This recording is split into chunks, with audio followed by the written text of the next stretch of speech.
Hi students, how are you today? Hopefully you are in a good condition always. Okay, today our topic is about invitation.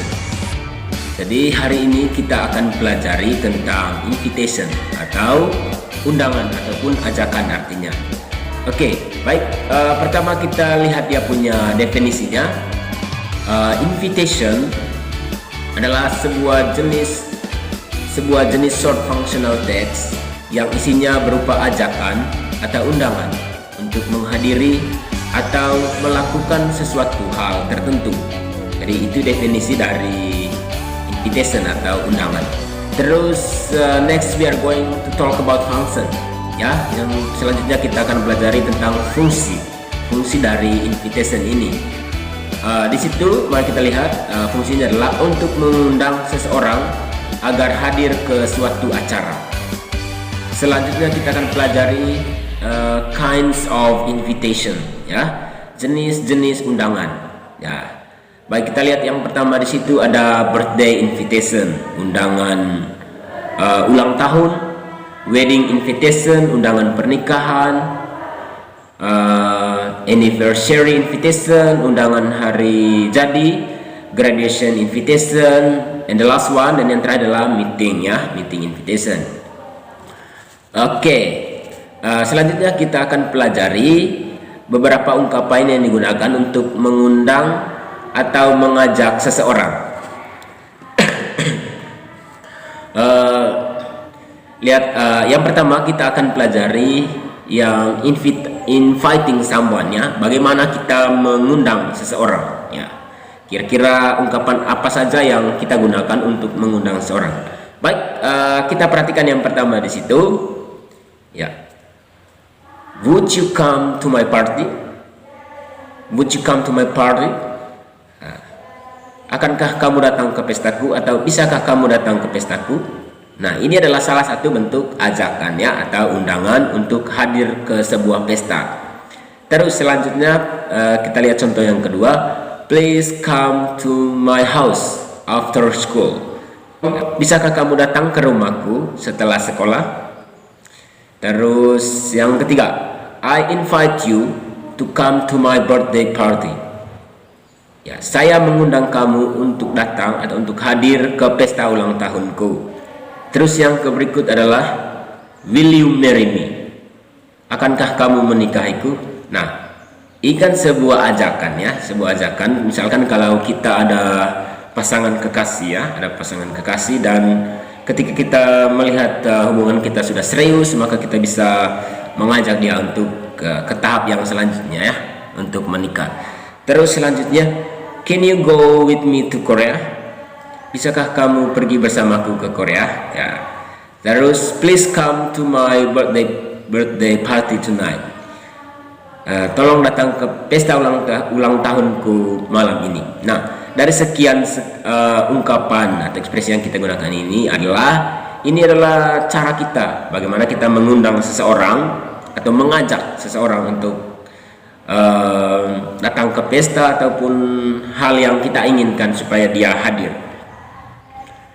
Terus selanjutnya setelah kita pelajari inviting someone, bagaimana kita mengundang atau mengajak seseorang, selanjutnya kita akan pelajari poin yang kedua, accepting an invitation, ya, menerima undangan atau ajakan. Nah, bagaimana kalau kita menerima, ungkapan apa yang harus kita gunakan kalau kita menerima undangan ataupun ajakan yang ditawarkan oleh lawan bicara kita.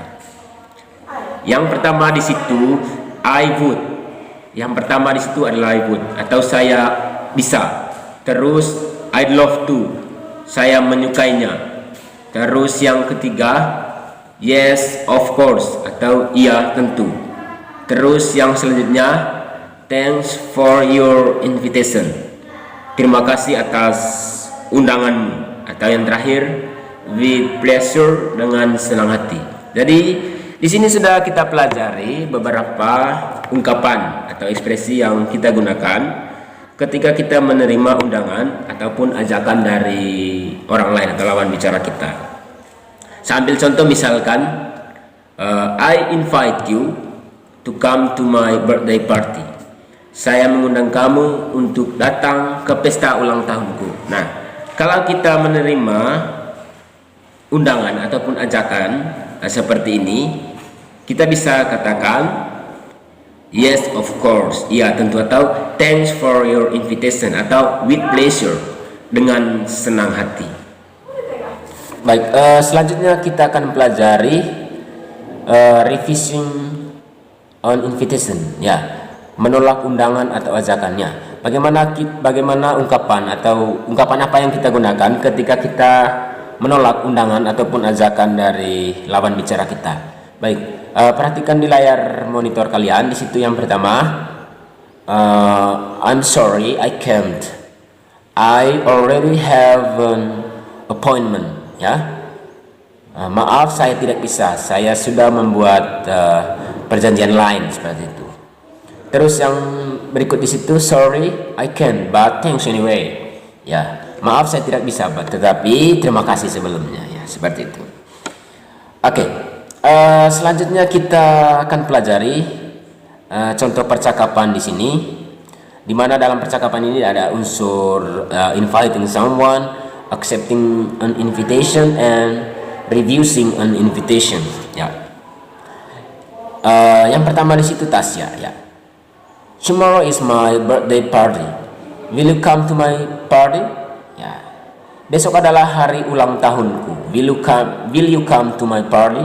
Jadi di situ yang unsur mengundang ataupun mengajak seorang di situ adalah yang will you come to my party. Ya, bisakah kamu datang ke pestaku?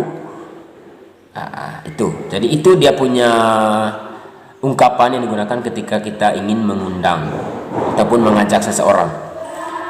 Terus lanjut ke percakapannya yang berikut, Troy. I'd love to. What time should I come? Ya, yang jelas di situ adalah dia menerima, accepting an invitation, menerima ajakan atau undangan yang disampaikan Tasya. Will you come to my party? I'd love to. Saya menyukainya. Lalu di situ dia bilang, what time should I come? Jam berapa harus saya pergi ke sana? Gitu. Terus Tasya bilang di situ, you can come at 7 p.m. Ya, kamu bisa datang jam 7. Terus Bunga di situ, hi guys, what's up? Hi guys, ada apa ini? I heard something about the party just now. Saya mendengar sesuatu tentang pesta barusan. Terus langsung di situ Tasya bilang, tomorrow I'm having a birthday party. Besok saya akan mengadakan pesta ulang tahunku. Will you come? Will you come? Bisakah kamu datang? Nah, di sini juga ungkapan yang digunakan untuk mengundang ataupun mengajak seorang. Dia mengajak atau mengundang Bunga di sini untuk hadir. Will you come? Nah, coba kita perhatikan bagaimana ungkapan yang disampaikan oleh Bunga di situ. I'd love to, but I'm seeing a dentist tomorrow. I have a toothache. I'd love to, saya sangat menyukainya, tetapi saya harus bertemu dengan dokter gigi tomorrow. I have toothache. Saya sakit gigi. Ya. Jadi di situ jelas dia menolaknya, ya. Dia lebih memilih untuk bertemu dengan dokter gigi. Next, selanjutnya kita akan pelajari generic structure of invitation text, ya. Kita akan pelajari struktur teks undangan, dan secara umum struktur teks undangan itu adalah sebagai berikut. Yang poin pertama adalah receiver or to, ya, penerima. Jadi receiver or to itu berisi nama orang yang dituju atau yang diundang. Terus poin yang kedua adalah body of invitation, ya, atau isi undangan. Nah, di situ ada 4 poin yang termasuk body of invitation atau isi undangan. Yang pertama adalah subject. Ya, subject di situ artinya berisi nama acara yang akan diadakan atau tujuan mengundang. Terus yang kedua adalah day or date, ya, hari dan tanggal diadakannya acara. Yang ketiga, time. Time adalah terkait dengan waktu yang ditetapkan untuk berlangsungnya acara tersebut. Terus yang terakhir adalah place. Place adalah tempat di mana acara tersebut diadakan atau berlangsungnya acara tersebut, tempatnya. Terus poin yang ketiga adalah sender or from, ya, orang yang mengirim undangan. Jadi struktur teks ini seharusnya ada di dalam sebuah undangan. Nah, ketika kamu ingin menulis sebuah kartu undangan atau invitation card, you have to include all the 3 points that we have already explained here, ya. Kamu harus masukkan ketiga poin ini ketika kamu ingin menulis sebuah kartu undangan. Untuk lebih jelas, saya akan menampilkan kepada kamu sebuah contoh invitation card, ya, atau kartu undangan. Siswa-siswi semua bisa perhatikan contoh yang sudah saya tampilkan di layar monitor kalian semua. Jadi di situ ada sebuah kartu undangan ulang tahun, ya. Baik, berdasarkan struktur teks yang sudah kita bahas tadi, maka poin yang pertama di situ adalah receiver atau to, ya. Coba kita perhatikan. Coba kalian perhatikan di layar monitor, ya. Yang pertama di situ adalah to, ya, to Sinta, ya. Jadi undangan ini ditujukan kepada Sinta. Lalu yang selanjutnya di struktur teksnya adalah body of invitation atau isi undangannya. Baik, yang pertama di situ adalah subject, ya, subject. Tahu berisi nama acara yang akan diadakan. Ya. Di situ nama acaranya adalah Peter's 21st, ya. Ulang tahun Peter yang ke-21. Terus yang selanjutnya adalah day or date atau hari dan tanggal diadakan acara. Baik, kita lihat di situ day or date-nya Saturday, May 26, 2018, ya. Hari Sabtu tanggal 25 bulan Mei 2018. Terus selanjutnya adalah time atau waktu. Waktu yang ditetapkan untuk berlangsungnya acara.